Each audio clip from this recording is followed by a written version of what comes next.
Morning mga lodi. Ayusin natin tong hose na to ngayon kasi nagli-leak siya. Kasi nung nakaraang last season, ito lang yung ginawa ko, tinalian ko lang siya ng goma at saka gloves para sa kamay para hindi tumagas. Ngayon nag-leak na naman siya. Ginawa ko, kumuha ko ng bagong pipe, ano ba ito, bagong PVC pipe, same size. Tapos pinutol ko na. Papalitan natin para hindi na paulit-ulit yung kuha natin. Tsaka pabalik-balik sa trabaho. Tsaka gagawin natin is, una ilalagay muna natin to dito. Yan. Yan. Tapos pupukin natin. Dito sa New Zealand napaka-advanced.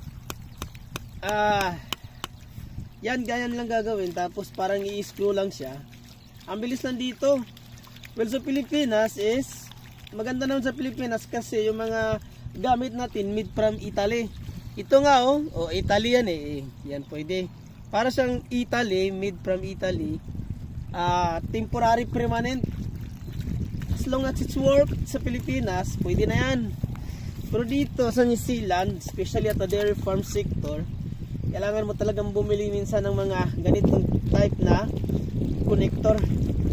Connector para mas mapabilis yung trabaho mo kasi every minute dito it's a value.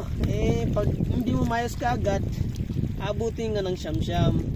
Tsaka yun, hindi ka na makakapag-lunch, babalik na naman ulit sa work. Sometimes kailangan mo mag-invest ng mga tools. Yan yung gagawin. Kukonek na natin. Tingnan nyo guys. Yan, malakas ang pressure. Yes. Yan, lalak ko na yan. Hopefully hindi na yan tatagas. Kaya kukuhan ang hirap. Shit, hirap kasi pag nabasa malamig. Tsaka make sure natin kasi pag may tumatagas na tubig sa linya, walang tubig yung water trap ng baka, wala silang iinom ng tubig. Pag walang tubig, puro damo, wala silang gatas, mahina yung gatas na supply. So may ripple effect siya, parang ganun ba. Yan ayos na.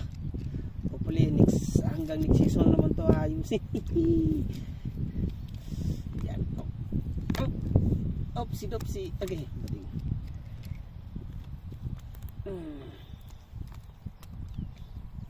Ayun.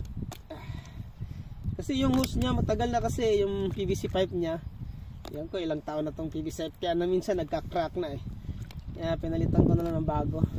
Ito, tingnan mo to yan. Hindi ko nahipitan yan, hindi ko nagagalawin yan.